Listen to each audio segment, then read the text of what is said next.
5:30, I'm going to call the meeting to order. The first item on the agenda is an executive session pursuant to Mass General Laws, Chapter 30, Section 22A13, to discuss strategy for litigation with regard to the pending matter of Gallo Shapiro versus Town of Great Barrington et al. Do I have a motion to go into executive session? So moved. Second. Bill first, Bill second. That's a roll call vote. Steve Bannon is absent. Corey Sprague. Aye. Diane Singer.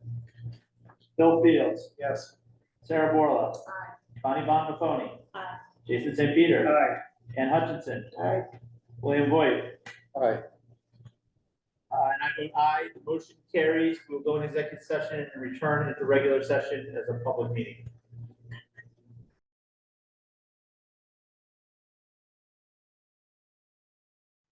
Have a second. Second. Motion by Bill, seconded by Bill. This will be a roll call vote. Steve Bannon, absent. Corey Sprague. Aye.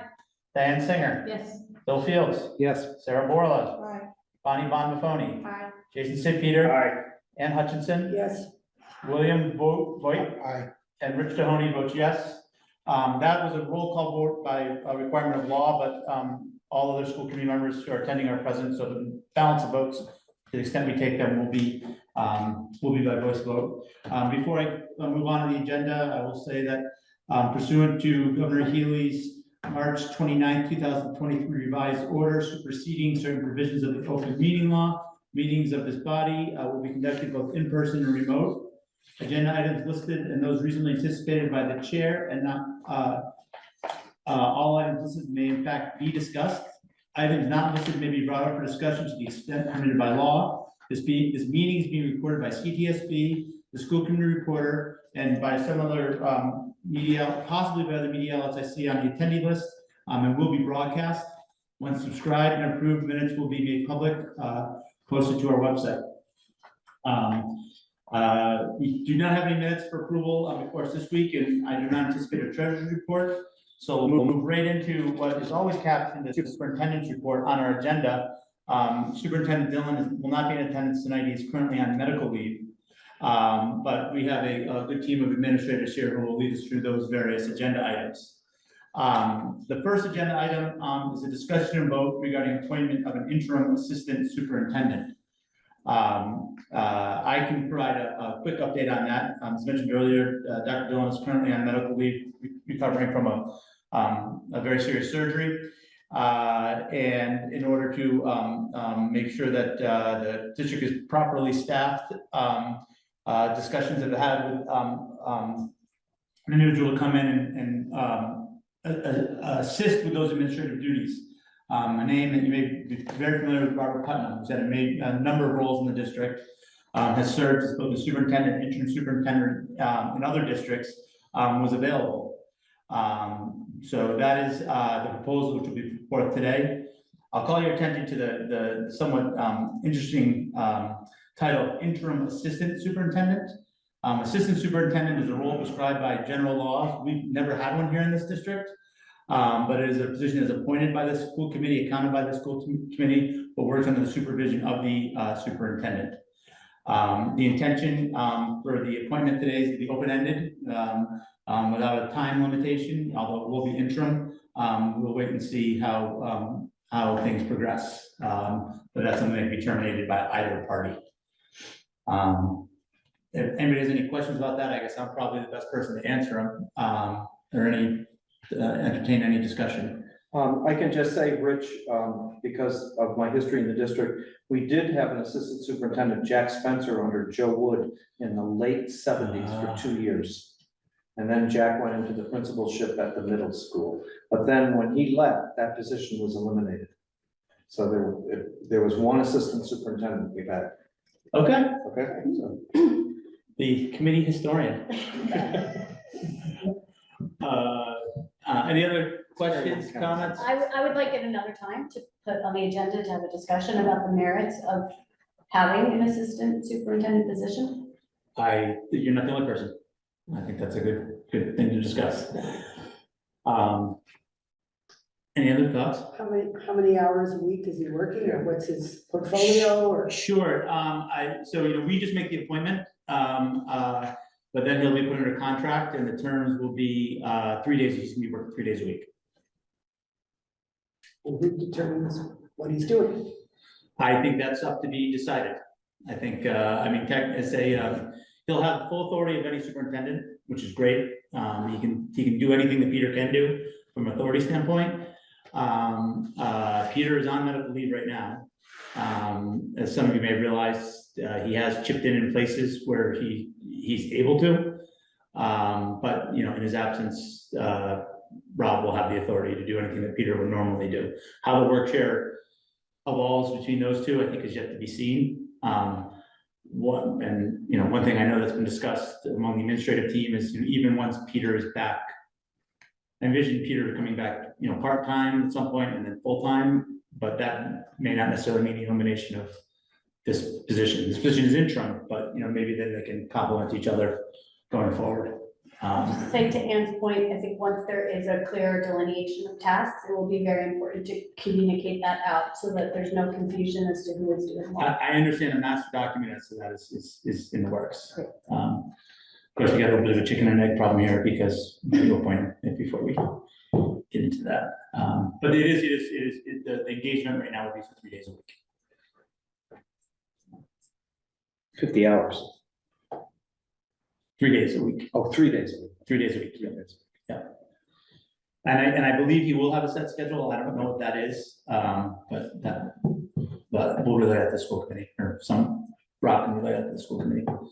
And he already has his Robert Putnam at BHRDS email all up and running, so I can circulate that too tomorrow at some point if he has questions specific for Rob. So when you come to the school committee? I anticipate he will. He just recently posted a new picture on Facebook. I just got a message. Oh. Yeah. I guess it's ready. Yeah, yes. So unless anybody else, I'll entertain a motion to appoint Robert Putnam as the interim assistant superintendent of the Berkshire Hills Regional School District. Second the motion? You gotta make the motion. Oh, I make, so moved. Second. And that is actually by voice vote, so all in favor? Aye. Opposed?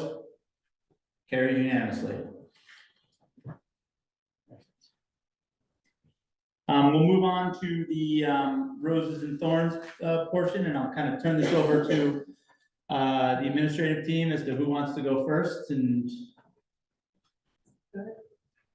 Usually always goes first. yes. My student report, Yes. having me report, or do you more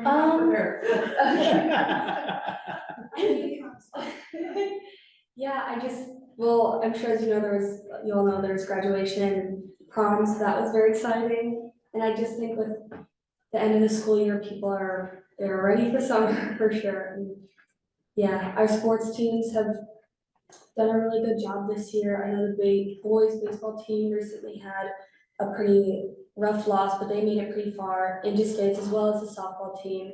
I think we were 15-4 this year, so we had a really good year. And I think the wellness subcommittee of SOB has arranged a field day for tomorrow, so each period will be cut down to 30 minutes, and then the accumulated time at the end of the day is dedicated to like just fun activities as like kind of an end of year celebration. So I think people are really excited for that. Wow. Chris, do you have anything to add, or? Okay.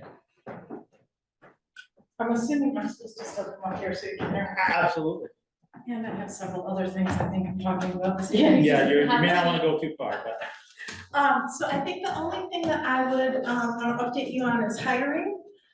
We had, 3 positions, that we've been working on. And the happy news I have to report is that it is looking like we are approaching having all of them filled.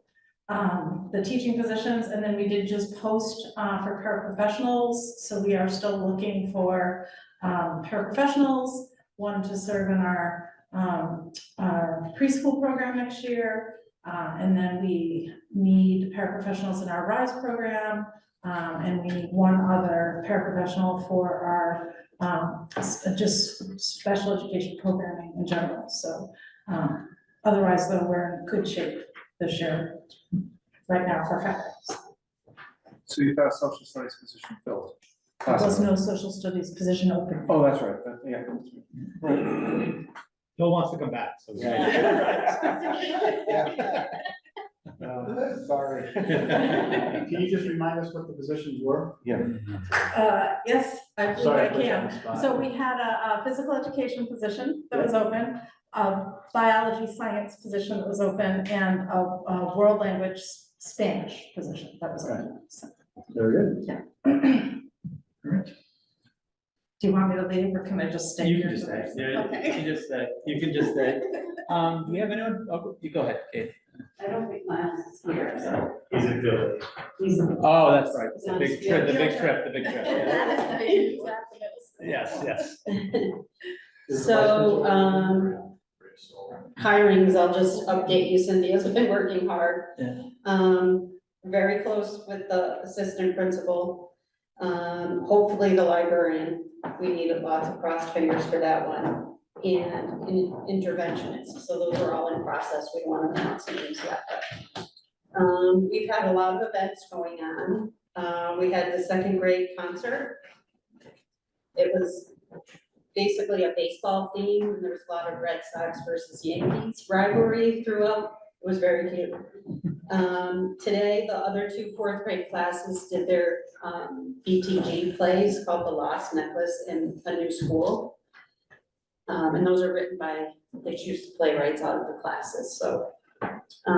We had our last visit from an early childhood arts integration professional development that's been going on. It's kind of like a studio where they go around and watch each other teach with art integration.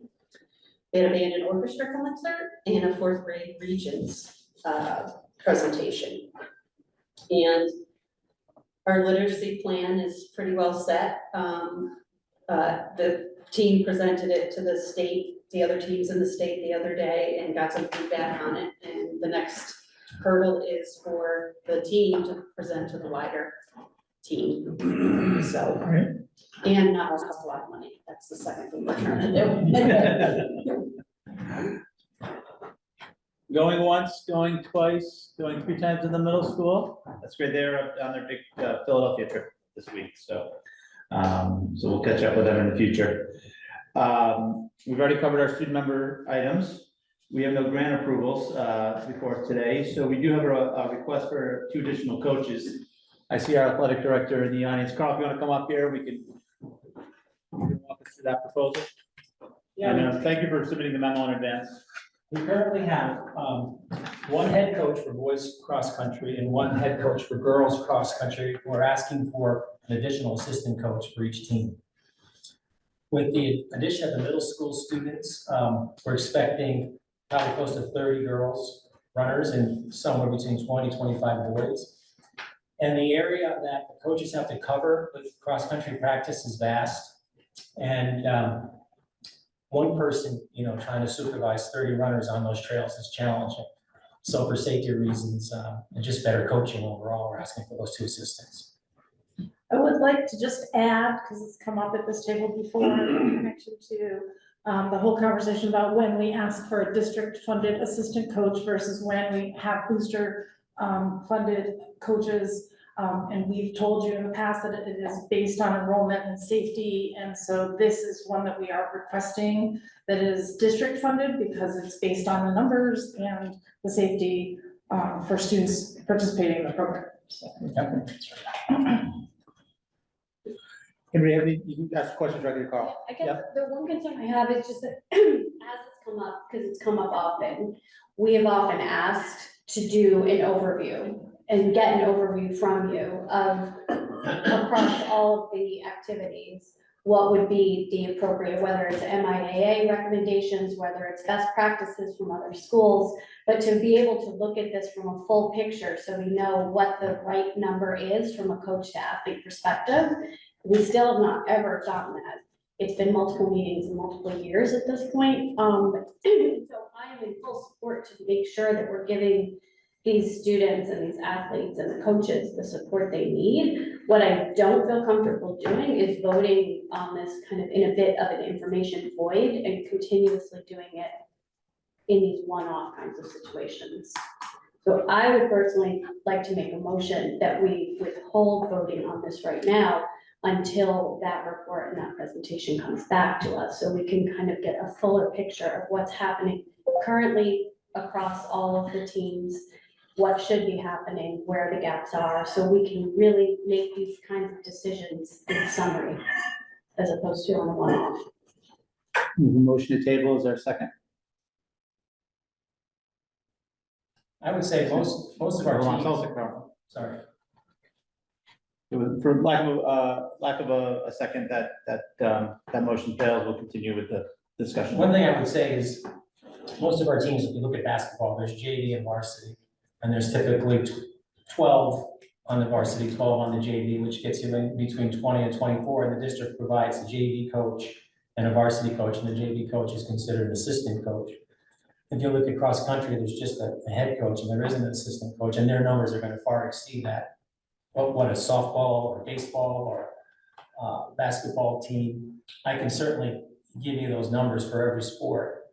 But that's pretty much what we do. When we get into the booster club hires, it's because the district has provided appropriate coaches, a JV and a varsity coach, but the varsity coach just wants someone to work with directly with the varsity as an assistant, as a luxury coach. So they choose to provide that with the booster club.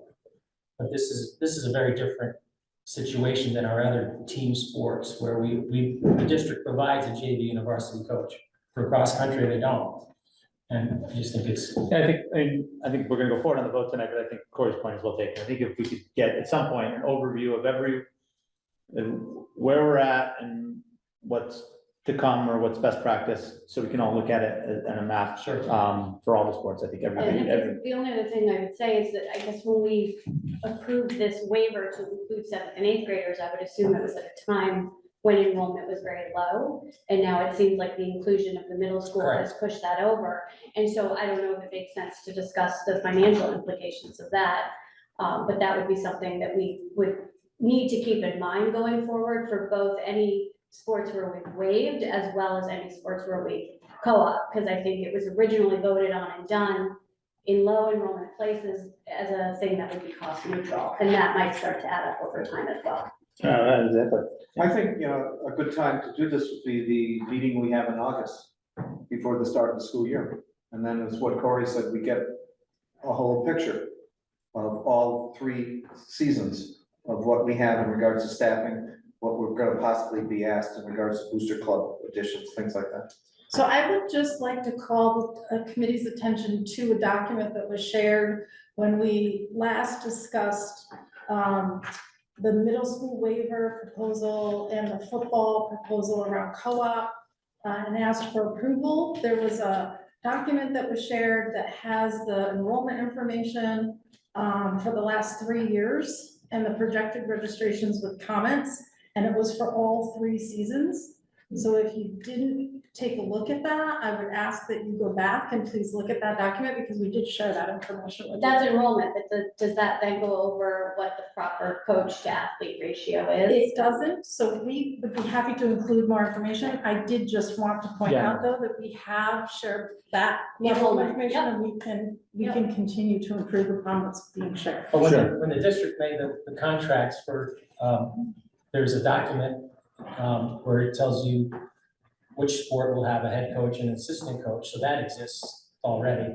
And I'm assuming that was developed based on enrollment in each sport. Yeah. And why we have an assistant coach and head coach for a particular sport. So I can add to that with middle school kids coming in, we're anticipating some additional coaches. Well, I'm gonna relay to the chair and to the superintendent, Bill's suggestion that you maybe put this on a later agenda in August to review. Do we have any more questions on the motion that's pending before us? Without any, on the request for the 2 additional assistant coaches for cross-country, 1 boys assistant coach and 1 girls assistant coach, do I have a motion? So, second. Jason, motion, Bill second, that's a voice vote, all in favor? Aye. Opposed? No. One negative vote. Thank you, Carl.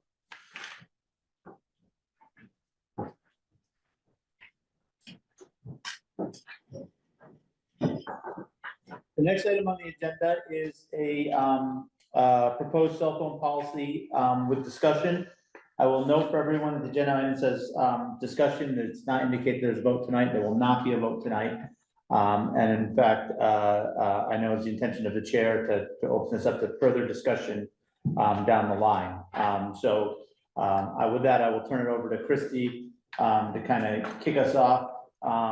And then we can certainly engage in some discussion at the district level. I may do what I always chastise Steve for doing, is opening up the public comment at that time rather than waiting till the end, just because of the nature of the request, but we'll see how it goes. Can I ask just a process question? This is policy we're considering, so this is gonna be the first of 3 readings, as I understand? I don't think this is I don't consider this the first reading of the policy. It never went to the policy. It never went to policy committee. Is that unusual, or? Yes. Like, this is policy, right? Well, it is policy, but this is a earlier stage in the process. Pre-policy. Yes, pre-policy. Okay, good. Yes.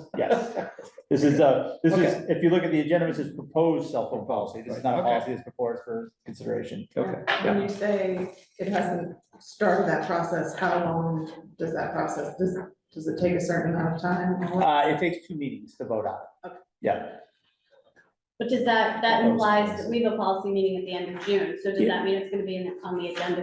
it's interesting. I assume it will be, and I'll make sure it is we're calling this a policy, and we have the policies, which are the statutory district policies, which we have up there, and then there are school-based policies that we don't necessarily vote on. Sometimes we vote on. I'm still not clear myself as to what the final policy of the administration is going to be. This is certainly something that's not required to be in policy, like, vacation policies and things like that, all things like that. This is something to be done at an administrative level. So I think that's something we have to discuss going forward. But if it's decided that it's going to be embedded in district policy, then it has to go through 2 readings at this body. Okay, with all that procedure, Christie, we'll turn it over to the substance of what's before us. All right, so a little bit of background. This has been a topic of discussion at the administrative level for over a year. This was brought up in March of 2023. We started to discuss cell phone use in the schools. And we were looking at research and articles that were coming out at that time about the implications of cell phone use and really addiction in many cases for our young people and their education. The first, I believe that this was brought to the school committee's table was, I think, last August. It came up and school committee asked that the district engage in conversation with students and families and have an opportunity for folks to weigh in and discuss this. In the fall of this year, at the high school, we held some advisory meetings where students had a chance to discuss and weigh in on this. Parent surveys were done, student surveys were done. That information was presented by Dr. Dillon in December. In February of this year, I shared with the high school faculty 3 different school policies, for lack of a better word, that were being implemented in different schools in the county. And the faculty read them and then weighed in on them. And I kind of asked them to make a choice in terms of what would be the best for our school and our school community going forward. I think that this topic is a more challenging one at the high school. It is my understanding, and I certainly do not want to speak for the middle school, and there's not someone here from the middle school tonight, so I know that my understanding might not be completely accurate, and I just want to name that. But I believe that in the middle school this year, they have been keeping cell phones put away. And Katie, you could speak to, at the elementary school, students do not have cell phones out during the day for use. So it is primarily a high school issue. Right now at the high school, we're operating under the policy that teachers get to make their own classroom policy. So before school, in the halls, at lunch, cell phones are not regulated. They are only regulated in classrooms by classroom basis, which means some teachers have phone zones. Some teachers ask students to keep them away in their bags. Some teachers have students allowed to have their phones out. And it makes the management around this very challenging. In the proposal that the faculty at Monument, the vast majority of faculty at Monument wanted us to move forward with is essentially a no cell from bell to bell. Essentially to do the same thing that the elementary school and the middle school are already doing, which is kids come in the morning, their phones are not out, but we're also not taking them and trying to put them in yonder pouches and manage them in that way. We just have an expectation that cell phones are away. And then we have, a series of ways in which we would deal with it if phones are out. So that would include passing time, at lunchtime, before school, before the bell rings, the student could have a phone out because it's bell to bell. And then after the last bell of the day, they could have their phone. But while school is in session, they would not have their phones. We have a lot of reasons for this, and I can give many, many, many examples of issues, and Pete Lergio is here and can speak to the number of incidents he deals with on a very regular basis with our young people as it relates to the use of phones and the impact that has on but not only the learning experience in the school, but also the social experience, and I would say students' well-being, right? I mean, we had an incident just recently in the school that involved a physical altercation that was actually triggered by one student sending a text message to another student during the day, and then that incident was filmed. So then we're running around trying to actually get the film deleted. You all know as well as I do how quickly when something like that is filmed, it just goes out, right? And so that's just one example. And there are many examples of how the use of phones in schools are actually really harmful to our students. Any thoughts from the committee, including our student member who you want to go ahead first? Yeah, I mean, I agree with Ms. Green. I feel like this is not a unique situation where, in a lot of the times, kind of like people who are my age, like we don't know what's best for us in this moment in time. And we kind of just always opt for what we want, but not what's necessarily better for us in the long run. And I've seen my peers being distracted in class, like on countless occasions, and like I do think it is a major problem. And I also think that the bell-to-bell rule kind of is the best option, in my opinion, just because it's not like students are being controlled when it's like, I think a lot of time where we run into problems is when the students feel like they don't have a choice. So when you're forced, like your phone's forcefully taken away, or it's forced to be put in a zone, they just feel out of control. And I feel like this rule kind of allows the kids to self-regulate and to also have control of the situation. So Why would phones in Moneybrook just be banned outright for these young children? I mean, what possible purpose does a Okay, you want to? 10-year-old have for a cell phone? I'm sorry. Why would they be? Yeah, what's the need? There isn't one. So why aren't they banned outright in the Oh, well, elementary school? some, I would say in the upper grades, sometimes, kiddos do have a cell phone for after-school activities that they go to. But again, I mean, I would argue as a parent, there's a phone there too, most times, or there's a coach. Exactly. But yeah, it hasn't really been, it's just the older guys, that really do it. We've had 2 devices that parents are using for tracking, that we have used, but we just have to make agreements that they wouldn't use the internet capability. It just seems to me that if we start these kids out right and just keep them away from phones, I know they can get them at home. And there's a whole problem with parents modeling behavior. I recognize that.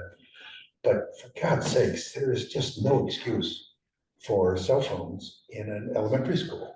I mean, it just. Yeah, they never come out unless the kids. I mean, they shouldn't be there. Not that they are brought in and don't come out. They shouldn't be in school Right, with yeah. phones. You might wanna look at the policy too, because it references that the cell phone should be in the students' cars or lockers. That has been changed in not in the copy you have. Yeah. Okay, and the 24, 25, the 23, 24 as well. I mean, yes. The comparable we have is their cubby in their backpack. So Yeah, is this just yeah. an incorrect cut and Yeah, paste? they're or- bags. Correct. Yeah, the version that's online is Berkshire. No, it says it here too. All right, yeah, and their cars are lockers. Still says it. Some kids are But precocious. the issue was that in the lower grades, and it's gonna be tough, because some kids are addicted to these phones, right? And that's where A lot of kids are addicted to this one. Like a lot of adults. Rich, I don't know what the procedure is, but I've received some comments that I'd like to read to the committee. Is that allowable? Go ahead. Yeah, this is an Okay. open discussion with the Okay. committee. This is from Neil Weber, so I'll read it. As a teacher of art, design, and photography in the district for 29 years, I fully support the proposed cell phone policy for Monument Mountain Regional High School. Originally, I was not. Cell phones can be a great tool for taking quality images for artwork and researching source material for making art. For years, I thought that part of our job as teachers would be to teach students to use phones responsibly and access the incredible possibilities that immediate internet access can bring to the creative process. Yet, for the past 3 years, I've witnessed distinct degradation of our students' ability to problem solve, engage in the creative process, and I'm spending way too much time managing our students' cell phone use rather than teaching. Often, students in my classes are more interested in copying what they see. They have less patience and very little resilience. Many of our students are not able to imagine an idea and create a plan for realizing that idea. They want step-by-step instructions that negate their own creative process. Discovery in my classes is becoming rare. I now firmly believe that students need a foundational technology-free hands-on learning experience so they can build an understanding of how they learn and how they integrate that learning with the world. Cell phones, I believe, impede that process. Technology at some point should play a role in the process, i.e. research and introduction of ideas, and although cell phones are a convenient tool to use for research, they are not the only tool. Therefore, I also strongly support additional school laptops to be available for teachers and students to be used in a controlled manner. As students mature and build on that creative process foundation, they can then integrate technology into the learning process. That's from Neil. I have two, he teaches all grades, 9 through 12. I have two student responses. I have one teacher who uses a phone zone. This is from Tessa Baldwin. Students put their phones in a pocket hung up on the wall and collect them at the end of class. From my perspective, this has been an extremely effective method for minimizing phone usage during class. But as far as I know, very few teachers have implemented this system. Some have had trouble with younger students who don't want to give up their phones. But the problems that these few students cause should not negatively impact other students who don't abuse their devices, but whose access to technology, like cell phones and headphones, improve their overall learning experience. I find it very difficult to focus when studying in the library when I don't have headphones, and I often use them for classwork, including audio books and videos. Obviously, administration has received input from teachers about difficulties regarding cell phone usage. But as a junior taking classes with all upperclassmen, I have not encountered a classroom situation that a phone zone wouldn't solve. Strict cross-school requirement of phone zones during class seems like an appropriate first step, especially considering what few teachers have attempted this method have largely found successful. What is a phone zone? It means It's- that, so like when you're in the classroom, there's no phone there, and you put it away there, but then the kids have them in the hallway, can use them in the hallway, can use them at lunch. And I mean, then, that's where this yeah. debate's coming down, the bell-to-bell terminology, no phones from bell to bell, morning bell to just areas and times when you can't use them, but then there's areas and times when you can use them. and then I have a comment from Hannah Roller, and for the context of the committee, she's my granddaughter, who's a junior, and spoke before the committee at a public comment, and then did a report before the committee with a group of others, of which Tessa was a part when she was a freshman. These are her comments. What happens if I need to text mom? On the day I text her about things such as daily, I text her about ride coordination, after school plans. It's disruptive and hassle to have to go to the office every day. I need to contact her. Teachers will not be able and should not have to monitor the use of private messaging on home-brought computers. Chromebooks are not the answer. They are not as nearly as expedient as phones. They would simply provide a hassle, the time it takes to open it and sign in. Furthermore, the school has so many other issues that deserve funding rather than Chromebooks. An example, mental health services, more teachers, building upkeep. She put more teachers in high italics. Many students use earbuds and headphones during study hall so they can focus and block out distracting noise. It is important that we teach students responsibility. Removing the phones does not solve the problem. It simply blocks it. We want students to be able to go into the workplace and have the self-control to refrain from phone usage, as their phones will not be monitored there. Where is the hard data from the student advisors? Phones, like it or not, are part of culture. Trying to abolish their usage will lead to resentment and conflict. Administration cannot claim to voice student voice, cannot claim to value student voice and not use it. Collecting student voice is not enough. They should actually have student input. Cell phones should be monitored, but extremes are impractical. A total free-for-all does not make sense, but neither does a total ban. And she makes a note also, I've been in classes where cell phone usage is not an issue at all in classes. The difference is that of respect for the teacher. You can have phones in class if you follow through. You can ban phones in classes, but if you follow through. And I had many conversations, as Christy knows, I'm in the high school because of my independent study, and I've talked to teachers. I can name you teachers that have no problems with cell phones. Elsa Hernandez, Ted Collins, Kathy Erickson, Heather Triano, no problems. Heather Bioka, okay, boyfriend, no problems. I think from my perspective, we're looking at maybe an issue of classroom management on the part of younger faculty members who don't want to act and be the bad person. And so therefore they're hesitant how to enforce this. I also asked the committee to consider, we have juniors and seniors. They are approaching 18 years old. Some of them drive to school, and they have to follow basic rules to do that. Some will be entering the military at 18, and yet we're going to take their cell phones away from kids who at 6 months can shoot and kill people. There should be some basic rules to follow. I'm worried in this policy about what I call the law of unintended consequences, and I'll bring it up.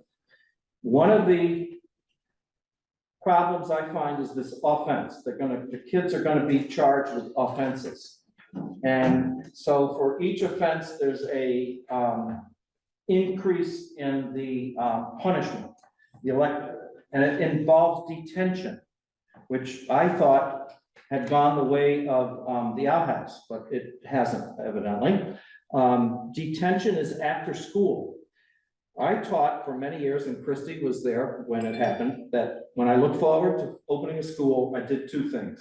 I looked at my class roster and either was really happy or sad or in the middle. And then I looked at the detention list that each teacher was required to be on detention 3 times a year. And I wonder if that's what we're going to get back to. Who's going to take detention? Who would monitor this? Peter is busy enough as it is, and now we're going to put cell phone offenses that he has to deal with, aside of everything else. He evaluates teachers, he writes up evaluation reports, he has to do reports for the state, and so we're going to increase the load, which is not mentioned here, of the unintended consequences. And then my other thing is, why couldn't teachers who are not having problems with this explain in a faculty setting or in one-on-one how to manage a class? Because I know some of these newer teachers go through schools of education in college, and I'm not sure classroom management is part of their curriculum. So I have some real reservations as to a total ban. I'm a consensus person, and I think we can find through this discussion and in subsequent ones, a middle path that doesn't set students against teachers and teachers against students and students and teachers against administration and so forth. There must be a middle way that we can approach this instead of just saying, we don't want them. They're not gonna be seen or heard at any time, okay? April Hosker told me yesterday that some teachers in the middle school have the kids roll up sleeves to examine whether or not they have an Apple Watch. How about kids with long hair? Bonnie has long hair. If I'm a teacher, do I ask Bonnie to lift her hair up so I don't want to hear, what do they call them? Earbuds. Earbuds. Okay?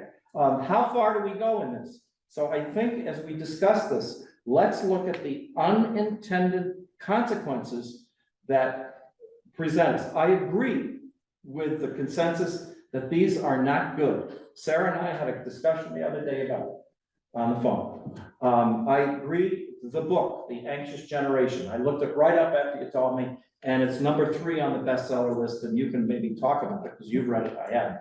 But it's about the damage that's being done by social media on young minds. So I'm very aware of it. I just, as an individual member of this committee, feel that we really should explore a halfway point and not look at just banning. I think that's a simplistic solution, and I hope we could find something in the middle. I've said my piece. Let's say something more to Bill, or do you want other people to speak first? Well, let's keep going around. We can, this is an ongoing discussion. It doesn't have to be a, anybody else thoughts? I have a question for Christy first. That's fine. And I will say, I am bought in. I think that they can be useful, but I think they're not currently being used in appropriate ways.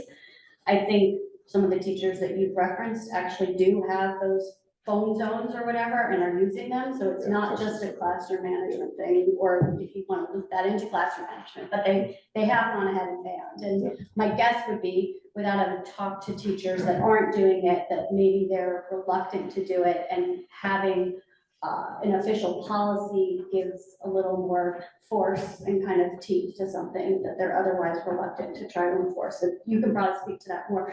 But I think one of the things I wanted to ask about, lots of questions and lots of thoughts, but just on the first page of the policy, you reference various communities that are already prohibiting. And so can you speak to other schools' experiences, what they've done, why they did it, what they're finding?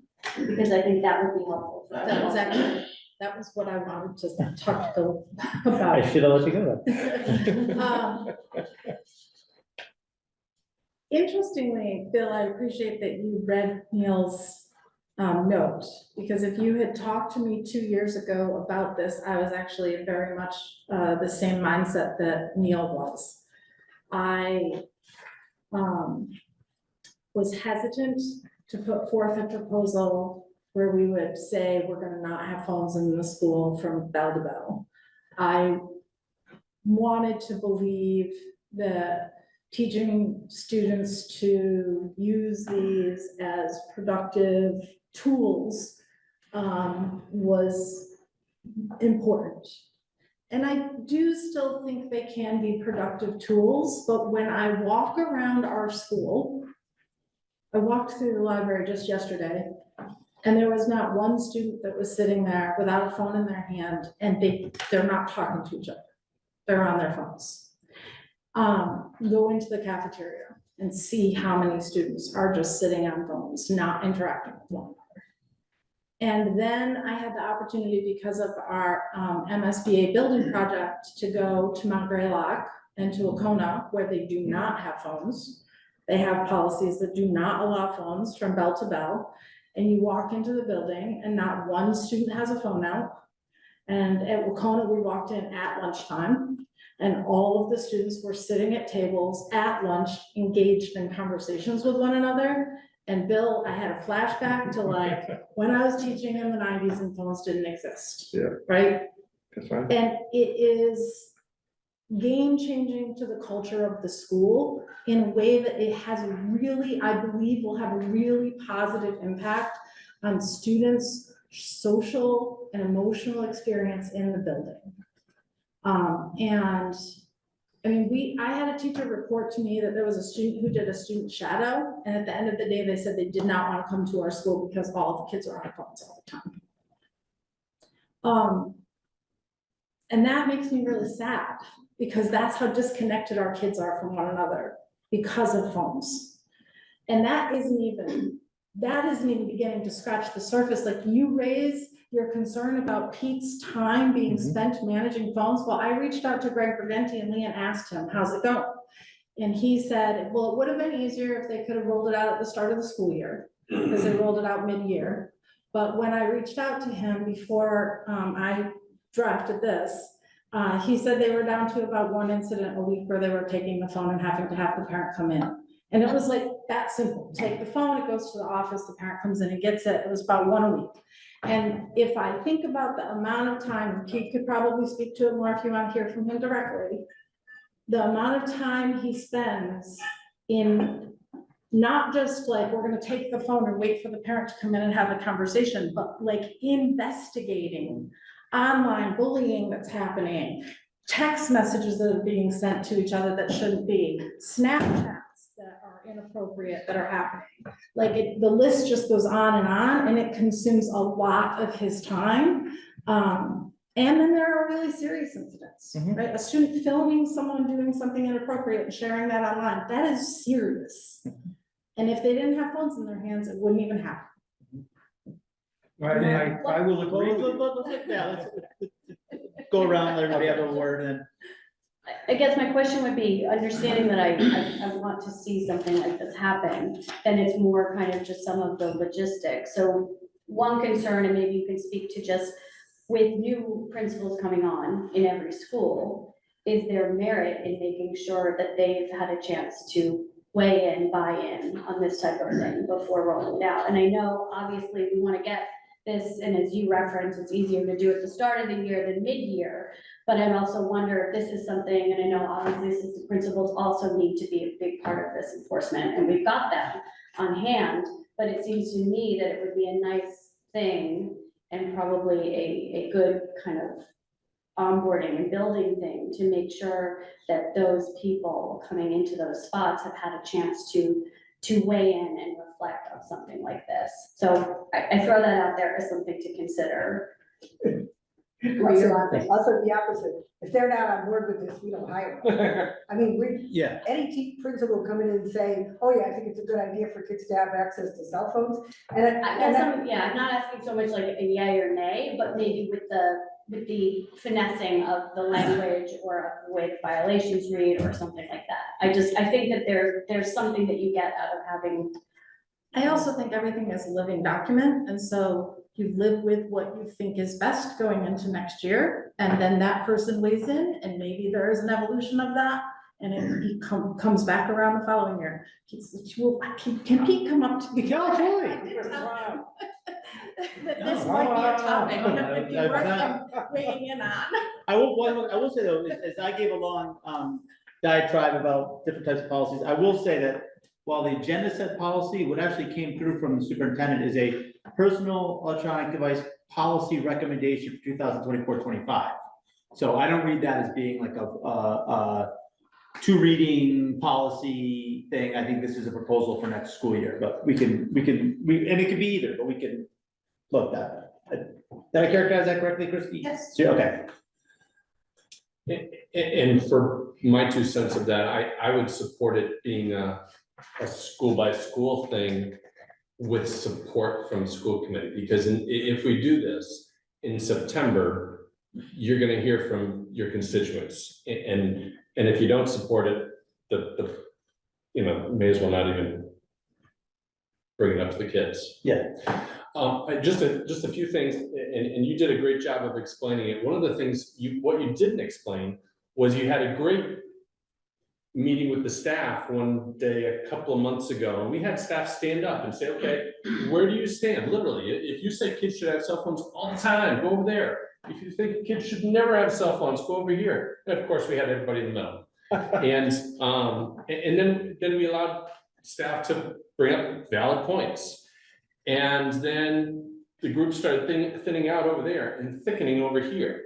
One of the big pieces is they use kids' phones and the school laptops and the kids' personal laptops for curriculum as well. So if I don't have a laptop and I'm a student and all I have is my cell phone and you're asking me to go to the CNN News website, I don't have anything now.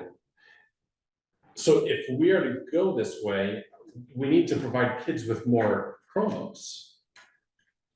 We have a policy that the Wi-Fi is open, so kids can, whether they have their cell phone or they have their school Chromebook or their home laptops, they can bring it in, they can access it.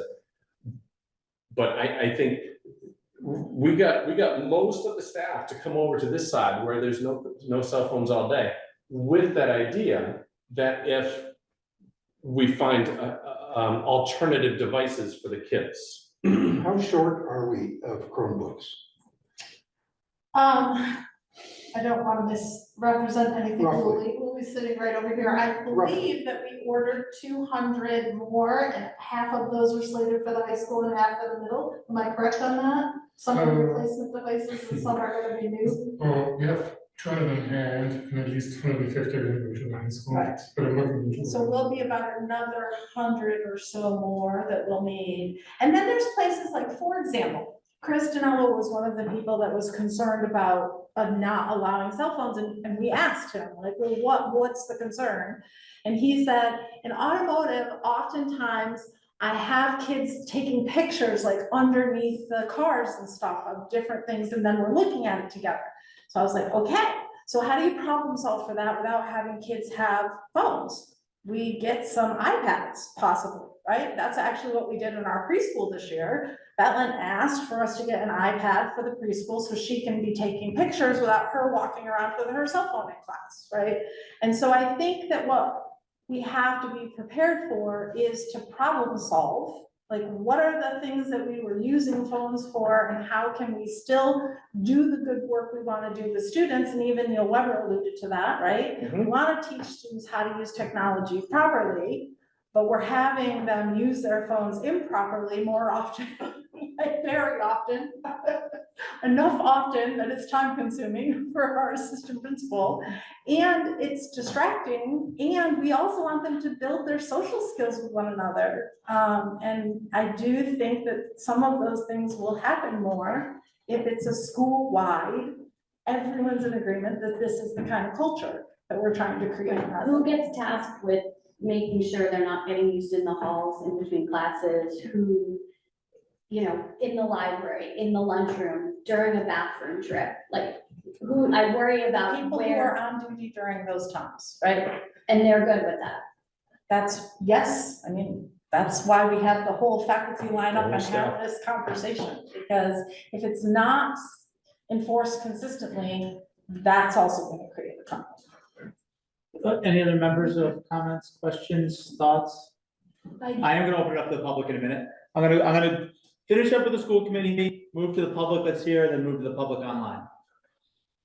do think that, I know Tessa had mentioned in a letter about the phone zones, Mhm. and you had also previously said that, like, Ms. Triano didn't have a problem. And I'm a student was in one of Ms. Triano's classes, and she strictly enforces the phone zone. Like, there's not a day where she's not, strictly enforcing that policy within her classroom. I think that's why it's so effective. But phone zones in majority of the classrooms, I think teachers have too much on their plate to be enforcing this every single period. And so though that's the times when it's not effective. I also know Hannah brought up the point that, like, students should be able to self-regulate, and if there's a complete ban, that they're not gonna be able to do that when they have a job, which I think is an incredibly valid point. But I also think that I've seen many of my peers, like, take the opportunity to be on their phone constantly and abuse that and not learn from it and continue the behavior. So I'm just concerned about whether it'll be effective or not to take that away. And I also think that passing period and lunch is a time to communicate about after school and extracurricular activities and planning and scheduling with drives and whatnot. So I don't know if a complete ban would be necessary, just because I also think that would get a lot of negative reactions from the students. Including elementary students? No, I'm speaking for the high Yeah, school, yeah. I think, yeah. we're talking about ours. I can just, Well, okay, right now, but we're talking about all three schools, aren't we? Well, it's the existing conditions right now, the elementary school and the middle school is that they're banned in the school. You can have it in your bag, but you can't have it out. It's not, they're not on. And They're the not. question is, do we extend that to the high school? Exactly, that's, I don't wanna, All I right. think that's where the question is kind of thing. Okay. No, but this is cell phones, Apple Watches, it's everything. headphones, it's everything. Yep. So AirPods. what would we do, like Mason is on the spectrum. He wears the Beats headphones all the time, they're like kind of his security blanket. When he's, whether it's walking the halls, but, academically he does, he's not on IEP where we could put that in there. So what would you do in instances for that where, he's not abusing them, when he's in class, he takes them off, but they're kind of, if you ever see him walking around, he's always, he has them on, they're just kind of like his security blanket, so to speak. So in instances like that, I how, mean, I always think that there are exceptions to Yeah. rules for students who have a need. Yeah.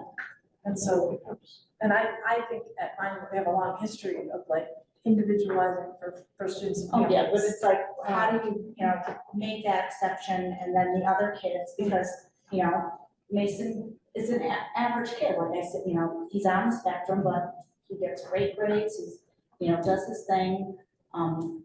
Another kid looks at him and says, well, why does he get to have his headphones on and we can't, and so I think we also need to think about how we would handle those types of situations and how it would go through the school as well. I mean, I don't believe that cell phones, pretty much in general, shouldn't be. I mean, the middle school, I think, is doing well. Mason's in 8th grade and, he's told me, because I got in trouble because I was checking my cell phone at my locker, and I'm like, well, you're not supposed to do that, so be it, you got in trouble. I do, when it gets to the high school, it is a little grayer area. These are almost adults, and you do want to teach them, help them learn how to regulate it and how to, and there's been times where Mason has texted me practices canceled or, practice time changes. So there are, times where when it comes to after school stuff that, that the kids do need to be able to communicate. They can go to the office, yes, and if that's, policy, then the office is just gonna get busier. Or maybe the office does a better job communicating that out directly to families. I mean, what did we do before cell phones? This information had to be communicated somehow that wasn't with the cell phones. So it can happen. It's just, again, it's having to problem solve and get people used to communicating without them. Are teachers gonna be allowed to use them? Teachers should not be using them in their classrooms or in the hallways. So this applies to faculty also? I would say if a student, if a faculty member is like on a prep, we haven't talked about it. Come up. So some kid will come into the socialized office and see Gordy sitting there using a cell phone and say, gee, come on, there's a ban.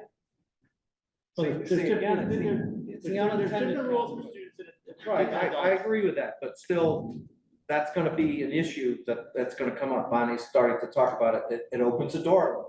Well, that's a faculty member. But something that I didn't say in my previous comments were, what about responsibility? We have to, these kids are applying to, we have a list. These kids are applying to some top-notch schools. They're applying to military, they're applying to work. They're 18, 17 years old. When are we gonna teach them that responsibility? Some responsibility has to be taken by them. How do we do that? We're a learning institution. We are asking them to do things that in a year, they're not gonna be asked to do. When they go into a business, they're not gonna be asked to put their cell phone away. If a boss sees it, he could say, There's a lot of businesses, including the military. Yeah. and just say, Every time I walk in a corner, I put my phone away. And if I take my phone out, they put handcuffs on me. Yeah, so I don't think it's our job to teach them what they're supposed to do in a business when they. no, I mean, we have to teach the responsibility. At what time does that start to kick in? The responsibility is that you put it away when school's in, over this, when school's in session, it's away. That's learning responsibility. I think we do need to address so that it's gotten to a level where it's an addiction, and I do think that the school could be putting supports in place to help Right. students deal with the addiction, right? And learning strategies and issue identification and movies about the pitfalls. And I think that there is a level of awareness building and then strategies that I think it would be good for the school to be providing. And I think we talked about that in August when this came up. And unfortunately, I don't think those types of efforts got rolled out over the last year. And I don't think it's too late to do that, but I would certainly want to see that kind of support be put around anything that we choose to go forward with. So any other comments from any other school committee members? Thoughts, or just issues, things you think we should talk about down the road? But then, Yeah, I think part of being at school, as part of being at work, is wherever you are, is being in an environment where you're learning from other people. You're learning from teachers, you're learning from other students, you're taking in the classroom. There are things on the wall. If you're never looking up, then you're never at school, really. You're totally at school. You're at lunch, you're at practice, you're, if I'm on the cross-country team, I'm not looking at my phone as I'm running. If I'm in math class, I shouldn't be looking at my phone. There's always a part of your mind that's not there. And when there's a part of your mind that's not there, whether it's me at work or whatever, a kid at school, it's taking away from not only their education, but from everybody else who can enjoy them and their comments. And having them be part of the school. It's sort of like when you read your Kindle all the time. I had an argument with somebody, he said to me, well, why do you still go to the library? So, well, there are so many reasons. I walk through the door, I see people I know, I'm part of a community, I see my neighbors, I know them in so many ways. And then I get to the shelf and I see this book, but maybe I really like this other book. And so my head is up and I'm looking at everything and I'm taking in the whole environment and I'm participating in it in a different way than I would be just reading a book. And I think when you're at school, I used to say to my kids, school is your job. That's what you do. And you do it 100%. And that may be just the way I think about it, but when I'm at school and I'm 100%, I want the person next to me also to be 100%. And as a teacher, I would want that, and as a fellow student, I would want that too. I don't want to be sitting in a lunchroom, not talking to anybody. And I think that a kid who comes to our school and says, I don't want to go there, that is an incredible message. okay. Yeah, I'd like to say something. I really appreciate this conversation, looking forward to more of it. As far as the blame game goes, I don't want to put this on students or on the parents. I think we, the Royal League Society, has more of a blame in this than most anyone else. Federal government, state government, local government, teachers union, school committees, we shut these kids down for an extended period of time in the formative years, did irreparable harm by isolating them. By their own communication during these formative years was through cell phones, through electronics. That's the only way they're to see anybody outside their immediate family, their friends. I had 3 kids of my own who went through it, their cousins. Everything was done through a cell phone. We reprogrammed with their Vortex or whatever it is, and we addicted them. It's like we gave them cigarettes for 30 years, and now we're telling them, oh, by the way, you gotta stop, And I don't want to go retroactive and say whether, you know, it was right, it was wrong, but kids bore the brunt of society's decision to shut things down. Irreparable harm that's gonna take decades, if ever, to come back on many different levels. So I don't disagree this is a problem, but I think going forward, it should be more carrot, less stick, and to realize that we did this.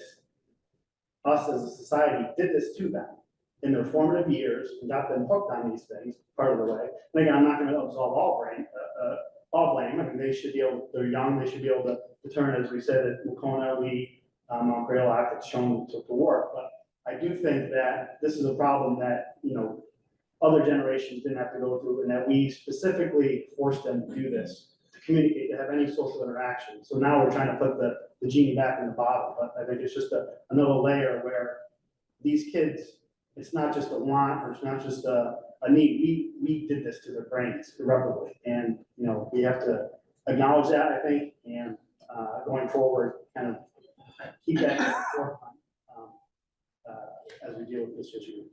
My granddaughter, No, everyone's gonna get comment here, okay, as that's fine. I was just gonna say, I feel you, I don't think necessarily that the problems with cell phones are coming at all from COVID. I kind of feel like we would be facing the same issues regardless, frankly, but, I don't know if we talk too much about all these things, but I do wanna say, I think that if we talked to a number of districts that are implementing something like this and really figured out what specific problems they faced as they were going through it, as they were starting, as they were continuing, and really try to problem solve ahead of time, it can make a huge difference. And that could include things like putting in a clause about medical necessity, or that could include softening the language to be less punitive and more restorative and helpful. I mean, yeah. I think one way to change behaviors is not to have 3 grades of offenses, first offense, second offense, third. The one offense is it's confiscated and the parent has to pick it up. If they have to do that 3 or 4 times, I think the behavior of the student is going to change, because the parent's going to be really annoyed that the kid is constantly getting in trouble by bringing a cell phone out when he or she shouldn't. Is detention business? We have to do detention. Just put it on the parents. And, you know, you talk about COVID and what it did to formative minds. One reason kids are addicted is their parents are addicted. They go home and they see mom and dad on their phones. They go out for lunch with mom and dad on the weekend, they're on the phone. You know, we need to look at ourselves as role models and remind ourselves that we need to put them in a bag or a box more than we do. just to follow up on what Jason, and I just thought of this, Jason brought it up. This class, this current junior class that will be seniors next year, they call themselves the guinea pigs. They're the guinea pig class. What happened their freshman year? The curriculum changed. Okay? We went from tracking to leveling up. Okay? What are we now, now rewarding them to doing what their senior year? They're gonna be an experiment again. They're gonna be They've been going an through- experiment in the technology industry for. Well, their I'm just entire saying lives. that as a school, this is what we're doing, okay? And then Corey is right on. And my granddaughter mentioned this today. The withdrawal process. Is there something in here that will be offered to help to those kids who are addicted, who cannot be without it? Okay? I talked to a substitute who was in place of a teacher, and the teacher's policy was that the 5 minutes before the end of class, they're allowed to take out their cell phones. And this was an 8th period class. And so Tony said, he forgot about it, and the student said, Mr. Pizzetto, we got 5 minutes. And so he said, well, what's that? And they said, oh, we can use cell phones for 5 minutes. And he said to me, every kid took out their cell phone. And there was almost suddenly quiet in the class. Everybody's going like this. And I just said, holy God, this is how bad it's become. Okay? I just feel that there can be some halfway point where kids can be taught. I mean, we have drug addiction programs, we have preventive programs, withdrawal programs. We must be able to come up with something other than a draconian. They're not going to be seen from now to now. And then, of course, we've started to explore the unintended consequences. That's it. Any other, I know I have some hands on the screen, I know people here, any other school committee comments? And we're gonna have plenty more time to talk about it. I'll give my one comment. I love the process we're following with this open dialogue for a few meetings. I intend to participate in that. But I'm a bell-to-bell band person. I heard a lot of cost benefit analysis discussion today, which is really good. I don't care what the benefits are. The damage that is done by kids by being on phones 20 hours a day, the physical damage that's done to their brains outweighs any benefit anybody could ever bring to me. I think these teachers and administrators who let me chew tobacco in the school center for 2 years, it took me 10 freaking years to quit it, should be in jail. And I'm not gonna make the same mistake. Bell to bell ban, that's where I'm at. And I've listened to everybody and I think it's good, but I'm not buying the cost benefit analysis aspect of it. I just have one thing, the tiered responses, I mean, this is the language that the state uses. If you look at our student handbook, it's about tiered responses for any student behavior. And I think as a school, we actually have made amazing progress on the restorative justice work we've done. When students are caught vaping, we have a whole process with our clinical team to refer them for support. This would be no different than that. And so if the language here isn't reflecting that, I don't actually think our practice would be draconian. I think our practice would align to what our practice has been with regards to any other incidents in the school. So I just wanted to say that because I think it's important to me. So just to be clear, so is this part of our restorative justice, these second offense detentions, or are you saying that? I think if it they get lists caught says it's vaping or possible. something, that we have, I mean, we're doing restorative justice still, is it? It this says is part a of it? student may incur, right? Okay. It doesn't say will. I've said this Everything on is other. like, But that, I mean, No, that listen, seems there's like no- then it's subject for interpretation. I But mean, that is, students are entitled to due process under the law, and everything is decided on an individual student basis. That is what Peter is tasked with doing. If you look at our student handbook, it cannot be old school, like, if this happens, this will occur. If this happens, this will occur. That is not how the language can be written when it comes to. I think that begs the question, Chrissy, is whether we can establish a policy that regulates use and non-use. And the punishment can be dealt with like everything else is. And everything however you're gonna do, I'm not saying it has to be, but I don't know that the penalties have to be in the policy. And right, but I also just wanted to name the law around Absolutely. how schools have to deal with offenses to any kind of offense that happens in the school. And that every student is entitled to due process and every student situation is dealt with on an individual basis. And we can't just simply say, if a student does this, this automatically will occur. There is no complaints that you people are being too harsh on the students at mine, I can tell you that. There's complaints the other ones. Why don't we move on to the, Colin, do you have something? That's public comment, I'm not officially part of this, so if we were moving on. Well, we're gonna go to public comment, but I'm gonna recognize Colin first. Just two things. Stand up, say your name. Hi, Colin Chibar, Director of Learning and Teaching for the district. Just two things I thought it would be important to mention as the committee has this conversation, just related to some of what you've already discussed, just for context. The first thing, a number of you have compared the cell phone usage to addiction of cigarettes, addiction of drugs. And while I absolutely agree we should have programs to support students in that, we don't allow students to do vaping and drugs in school while they're participating in those programs. So if we are considering this an addiction, we should have those support structures in place, absolutely, but that doesn't mean we should be given them the time and space to use the device. Just something, just something to consider.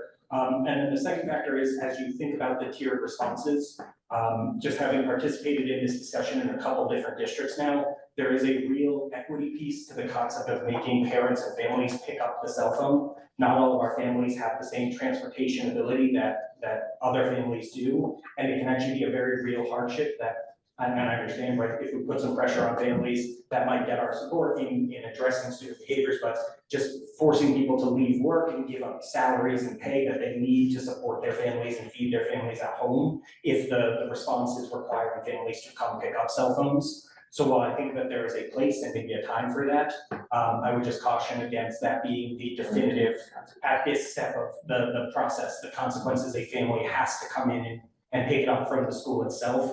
Because then I think that goes counter to a lot of the equity work we as a district are focused on and trying to accomplish. So just two things I wanted to put on the mix right now. Can I just comment on?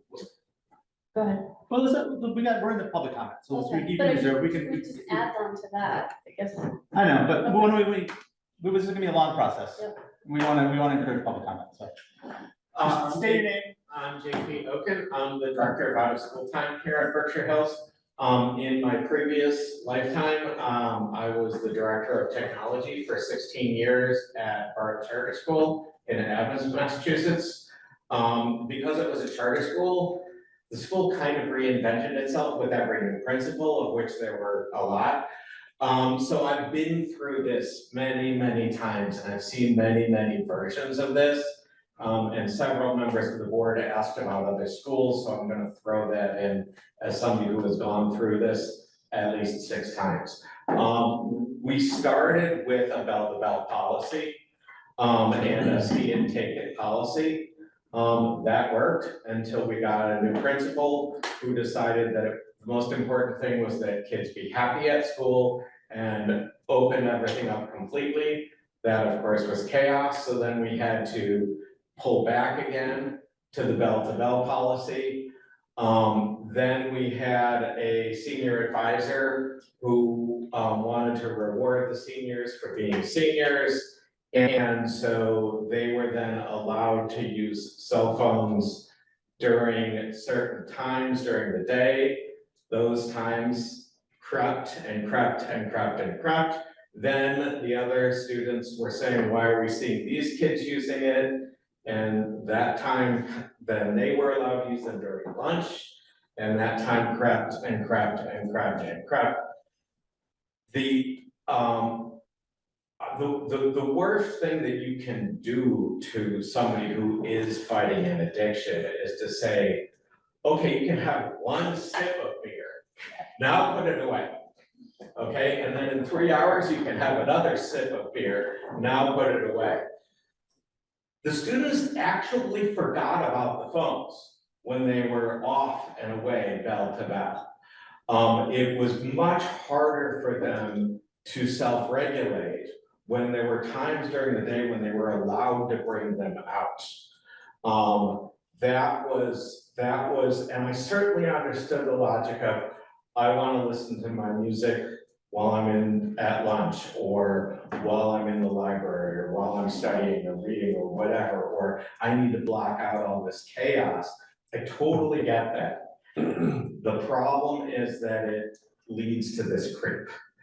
And it's too much of an ask for an adolescent to try to make those hard cuts and say, it's okay for this 15 minutes and now I'm gonna stop. As far as teaching them how to manage themselves, my phone vibrated 4 times during this meeting, and I am an adult and I ignored it and left it in my pocket. We can teach them how to do that. If they're keeping them in their pocket and it vibrates, they will learn, I'm not gonna check it, I'm gonna have to. So we are teaching them, and we're teaching them in a developmentally appropriate way. This is what you do when you are focused on a task. You focus on that task and you don't allow yourself to be drawn away by this thing vibrating in your pocket. To say, we're gonna let you choose when you think it's appropriate to use a cell phone, that developmentally is just too big of an ask. especially for the kids who truly are addicted. So I do just want to throw in that little bit of experience that I've had. I've seen a lot of different versions. And the truth is, the word draconian got thrown around a couple of times here. The kindest thing to do for the adolescent is to say, there is a hard start and a hard stop. And that is what we expect of you. There is clarity. We're not, that is what they need. They need us to put up those rails for them at this stage. I will also say that I know there's going to be a big discussion about consequences. The see it, take it policy worked really well because you didn't have to know who you were talking to. You saw it, you take it, you dropped it off at the office. The first step was the kid could go to the office and get it back. The second step, the kid could go to the office and get it from the principal. And the third step was that the parent had to come and get it. But just FYI. Anyone else present here? Now I'm gonna move to the folks that have been diligently, patiently waiting online. I'm gonna start with Jack. Yellow, can you hear me? Yes, if you could state your full name, please. Yeah, Jack Curletti. I live in Housatonic. I'm a teacher at Monument. I had a son just graduate, and I have one who is a junior, about to be a senior. So I wasn't planning on saying anything, but it's hard when you're hearing this whole conversation and being so close to it. So the one thing that really struck me was the comment about teacher management and classroom management. And that cuts close to home because I know the teachers at the high school are working really hard. And I know that they have all kinds of skills and abilities, and they're asked to teach curriculum and deal with students and parents and administrators. And it's a really difficult job. And I know they have skills in classroom management. And when I think about this, we're talking about addiction. And I think that there's a difference there. There are literally companies that employ really smart people to keep our kids engaged and to keep them online. Like that is they have divisions. That's the whole process. We're talking about addiction. We are talking about kids that I've heard self-regulate come up a lot. That is not a thing. When you're talking addiction, like imagine asking a heroin addict to self-regulate. That doesn't happen. Like this is an addiction. These kids are hooked on this technology. I see it every day. I ask kids to put their phones away. I ask them to put them up. I know from my personal kids, there is an addiction.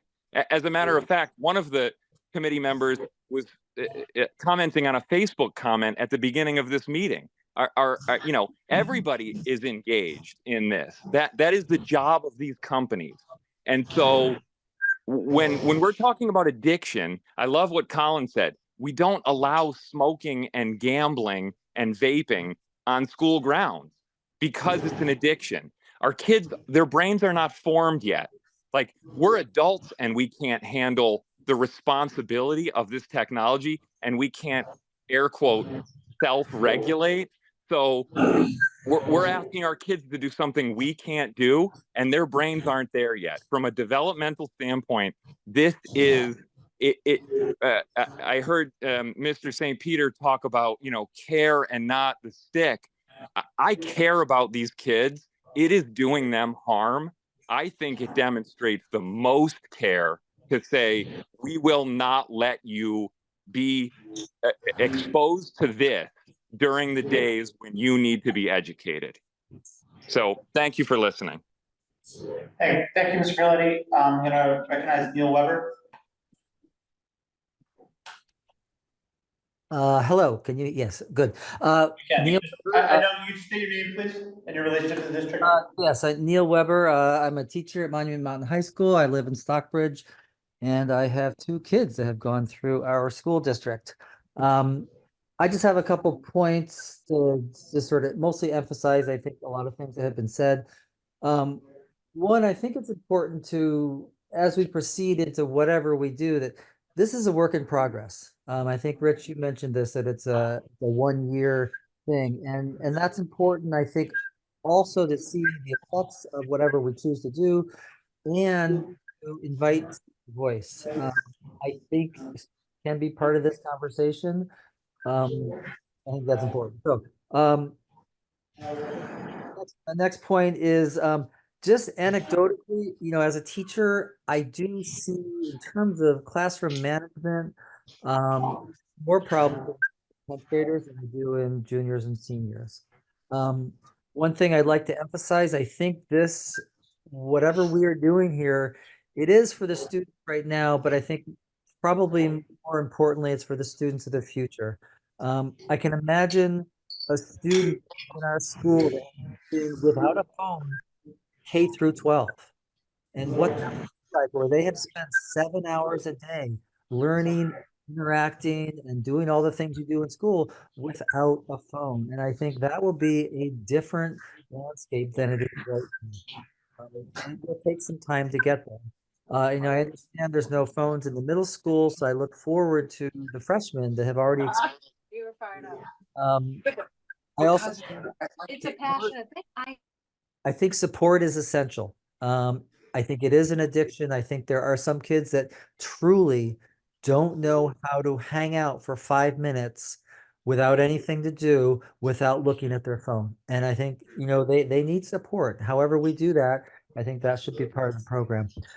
Lastly, I just want to say, as a teacher, I feel like, in terms of what kind of policy we have, I feel like it's been in limbo for years. And personally, I think the time is now to make a stance and to make it clear. It'll help support teachers. I think it'll help support students. And also, I think it'll help support our community. This is not, whatever our policy chooses, it's not just going to be about teachers and students. It's really going to be about our entire community. Thank you very much. Thank you, Neil. We'll go to Ellen Casey Boyd. Hi, thank you. Oh, sorry, let me lower my hand here. I have a son who's just finishing up his junior year and going into senior year at Monument, and I live in West Stockbridge.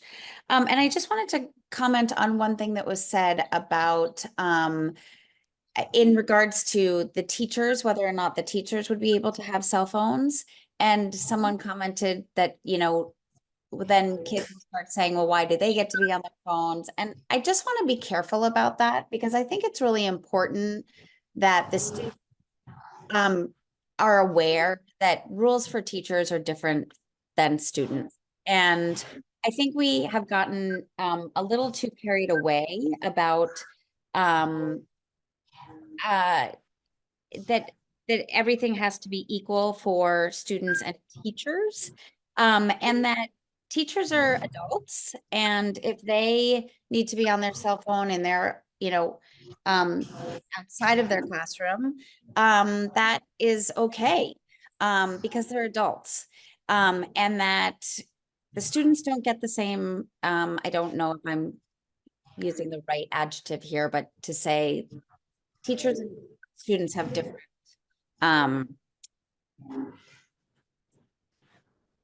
rights is what I'm thinking, but I don't know if that's right. But I just think we want to be really careful about going down that sort of Fairsies route. And when you're looking at this policy, this is a policy for the students, not for the teachers. And I just think that's important to consider. Thank you. I think that's it for people online. We can do one quick round of people, school committee members that follow up. I'd like weeds follow-up. I mean, it's getting very specific, but Colin mentioned kind of the faith, which I think is a good one to keep coming back to as we think about this, just to put it into context. But similar to that, I would say, we've had to put vape detectors into the bathrooms because we realized bathrooms are a great place for kids to go when they want to. And again, I just say, this is going to be a place. When I go to the bathroom, I'm going to go to the bathroom, I'm going to whip my phone out, and I'm going to use it in there. So I think we need to keep thinking about those types of things. And then in regards to the equity piece and the pickup, I know yonder pouches were being talked about and considered at some point, which are the magnetic sealed pouches that get used now in some schools and a lot of concerts and comedy shows and things like that. And I don't know if that would potentially be something, maybe we don't go all the way to a yonder model, but instead of a phone being confiscated and sent to an office for pickup, that at least we use the pouches in those kinds of scenarios where it gets magnetized and sealed for the day. And then the student gets to demagnetize and get their phone back at the end. So just trying to think creatively to address some of the other issues that have been brought up. When you went Do to you want me to Wacona, respond to that? when you went to Wacona, Christie, did they use the bags? Because when I was there this summer, that's what they were considering. They had ordered the bags. They do not. I think They did. and I then think switched. they started with the bags, they still have the bags, but kids don't use them, they just leave them in the car. I do Or know. leave them at home, or leave them at, yeah, I the kids do not, recently- they have them, but they're underused, or not at all. But this would Well, be and the I teachers recently- having, the teachers would have the bag. I think they were doing that at the door of the school, had to go in, if you came in and. I know I recently spoke to someone, I mean, no matter what you do, there's going to be workarounds that kids are gonna try to do, right? So yonder pouches, you're gonna have kids who break the yonder pouches. You're going to have kids who bring in a phone that is not their actual phone to put into the yonder pouch. But I'm and then saying they yonder still have their pouch, phone. I'm saying. Like, there's always ways in which kids, and that's the nature of this, right? It's the nature of it with anything that we're trying to do in school, and then it's our job to do our best to manage the behaviors so that everyone's in line and we're creating the kind of culture and environment we want for learning in the school. And so I hear you. I'm not that's- advocating a yonder pouch when you walk in the door. I'm saying that this is just a tool that the teachers have at their ready to get to, because I do agree, I think parents having to pick up phones at the end of the day could be a problem. Having the schools have to be, teachers or administrators be liable and responsible for those phones. They're gonna start disappearing all over the place. I just think that there are a lot of things around that to consider. I don't disagree. I would rather go to the classroom and get it instead of have the teacher worry about that phone go missing. And like we heard earlier, that would happen in September. A bunch I'd be busy in September when I'm not busy or doing other things, and then it would just drop off like That's this. just different than the way the language reads right now, that's all.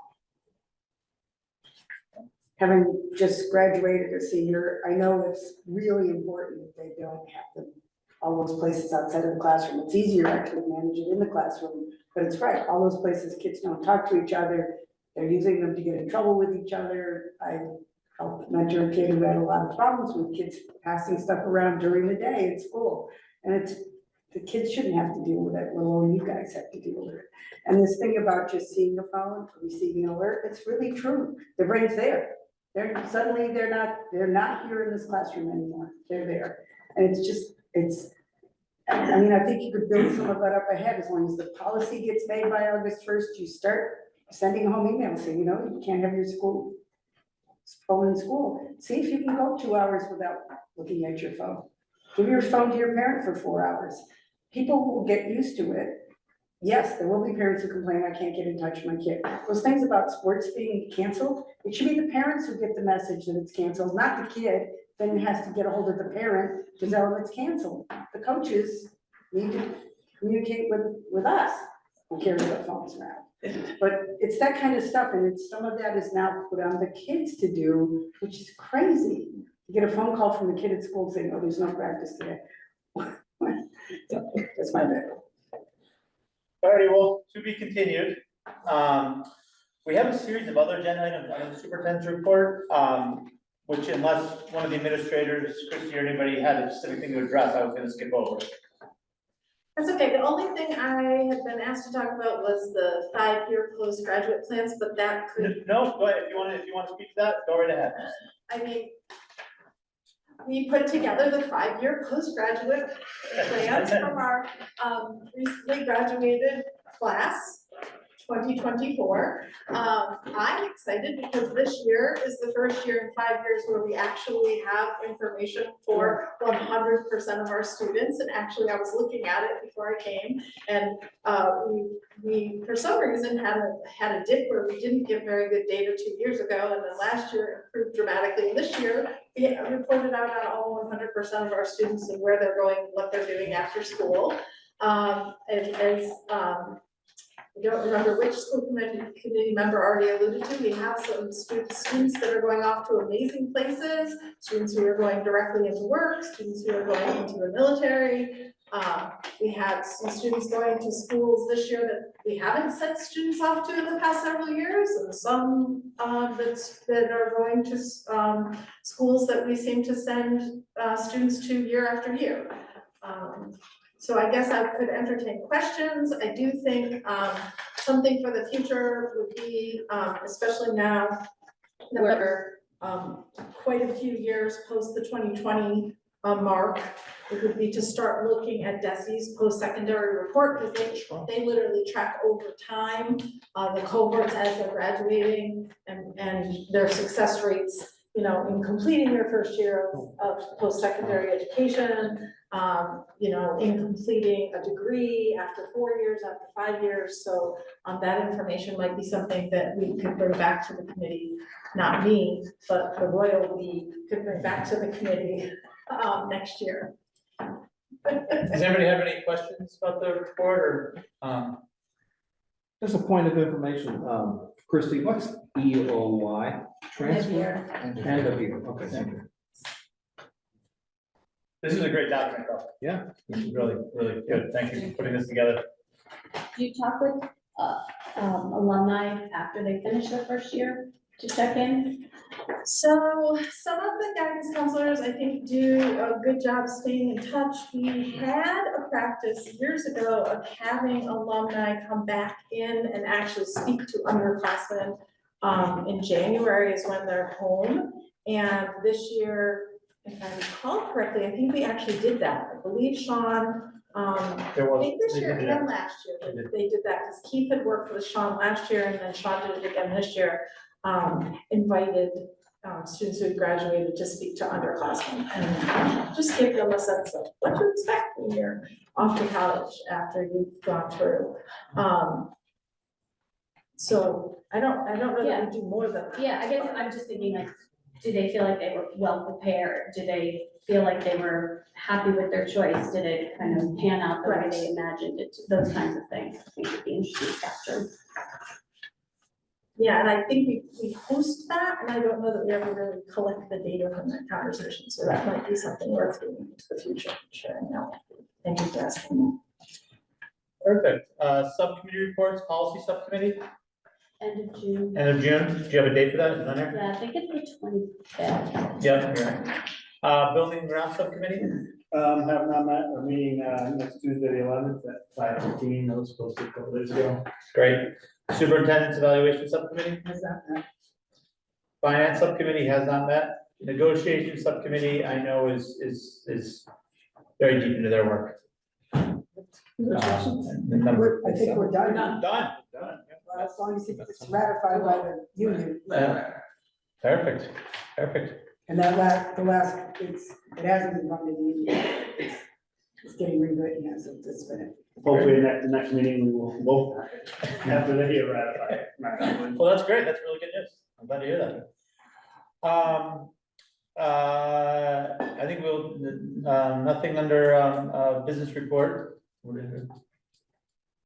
I don't, we don't, we're skipping over that update. Yes, yeah. Public comment? I know we've already had some. Any additional public comment from anyone? I don't see, do I see one on the?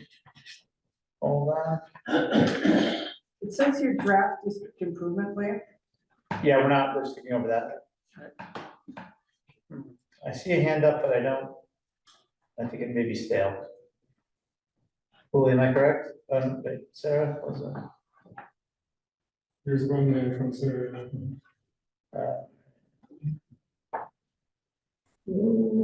Just one over here. Steve, can I just ask a question about draft district improvement plan? I'm assuming is that referring to a new improvement plan? I don't know what that's referring to, but that's part of the superintendent's report, so, I'm gonna recognize Sarah. Hi, Sarah Mugridge. I live in Monterey. I have 2 kids in district, and yeah, I was actually wondering if the hiring updates in terms of knowing what the status of any searches might be, is that something that the interim superintendent would be speaking to at future meetings? I, have to say I'm a little I have some concern about some of the momentum and the initiatives that, may have started this year, that what that might look like going forward. And in particular, just thinking about, Christie's comment about culture change. I happen to work as a school therapist and counselor at a school that banned phones in school entirely 2 years ago, generally for it. However, clinically speaking, this is an age group that really needs social connection. And, my sense is that, I don't love the metaphor of addiction, but if we go with that, we're talking about a real need. And I think we have some issues in the district in terms of bullying, targeted bullying, that's going on. And I, feel like there were conversations that were happening this year to address that, I have some concerns about where that's gonna go, what the continuity for that might look like. Yeah, so, all for culture change, but really thinking about that holistically and not just in taking away one thing, but in actually kind of making sure that we are giving our students really strong social skill building opportunities to replace the kind of, quick hit replacement for real in-depth social connections. So yeah, I guess that's a question and a comment there. Yes, the comment we appreciate, and stay tuned, because as you know, we're gonna continue to talk about that. As of the update in the hiring process, I can tell you that those are proceeding along rapidly. That is one item that Superintendent Dillon has been able to stay engaged on. And beyond him, the process is very well staffed. Interviews have been conducted for all open positions, and I suspect that you will have announcements on all fronts before our next committee meeting. Don't hold me to that, but I think there's good news on the horizon. Okay, thank you. And we don't have any, or Bill presented us a written comment, but I didn't receive any other written comment. So with that, we stand adjourned by unanimous consent. Thank you. Thank you. Yeah. Oh, yeah, no, I'm sorry. We got a vote to go into executive session. You're right. So moved. Do I have a motion to go into executive session for the purpose of discussing the physical condition of an employee? So moved. Okay, and unfortunately, that's a roll call vote. William Boyd. Aye. William Fields. Yes. Jason St. Peter. Aye. Corey Sprague. Aye. Sarah Borla. Aye. Donnie Monfoni. Aye. And who's missing? Aye. Diane's an aye. Unanimous. Yes. And this, we're not gonna get on Zoom, so we can stay here. Okay. Just have to lock the doors. We will not be coming back into formal session after this.